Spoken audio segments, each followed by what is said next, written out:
Hello hi అండి, అందరూ ఎలా ఉన్నారు? నేనైతే బాగున్నాను. మీరు ఎలా ఉన్నారో కామెంట్ చేయండి.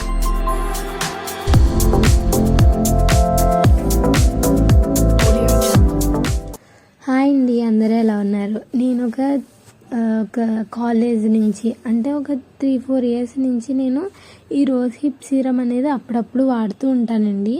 ఈ రోజ్ హిప్ సీరం నేను నార్మల్గా పింపుల్స్ నాకు ఎక్కువగా ఉన్నప్పుడు ఈ సీరం అనేది స్టార్ట్ చేశాను. ఈ సీరం పింపుల్స్కి మచ్చలకి వాడతారా, దేనికి వాడతారా అనేది అప్పుడు నాకు తెలియదు. నార్మల్గా ఏదైనా సీరం వాడాలి, ఏదో ఒకటి పింపుల్స్ తగ్గాలి అన్న ఉద్దేశంతో నేను 3 ఇయర్స్ బ్యాక్, అప్పుడు పర్పుల్ అంతగా ఎవరికి తెలియదండి, 3-4 ఇయర్స్ బ్యాక్.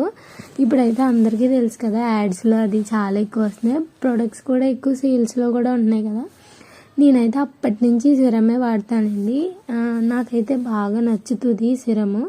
ఎప్పుడన్నా స్కిన్ డల్గా అది ఉన్నప్పుడు నైట్ టైము ఫేస్ మనకి క్లీన్ చేసుకుని సిరం అనేది అప్లై చేసుకున్నాక మాయిశ్చరైజర్ నేనైతే పాండ్స్ వాడతానండి. అది రాసేసుకోవడమే మనకి ఈజీగా ఉంటుంది, ఇంకేమీ రాయక్కర్లేదండి. రోజు వాడాల్సిన అవసరం కూడా లేదు. అప్పుడప్పుడు మనకి పీరియడ్స్ వచ్చిన తర్వాత ఫేస్ మీద పింపుల్స్ అవి వస్తాయి కదండి చాలామంది అమ్మాయిలకి.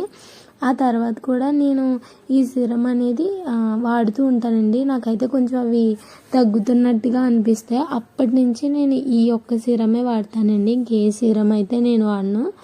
రీసెంట్గా నా ఫేస్ మీద మచ్చలు ఉన్నాయి, దానికి ఏదైనా మంచి సిరం అనేది తీసుకుందామని ట్రై చేస్తున్నాను. కానీ ఇది బాగుంటుందండి. రెగ్యులర్గా ఏదైనా మన స్కిన్ కొంచెం స్టార్టింగ్లో ఇరిటేషన్ అలాంటివి వచ్చినా మనం వాడుతూ ఉండడం వల్ల మన స్కిన్ కూడా బాగుంటుందండి. స్టార్టింగ్లో ఎప్పుడైనా స్టార్టింగ్ ఏ ప్రోడక్ట్ వాడినా మనకి కొంచెం ఇరిటేషన్గా అలా ఉంటుంది.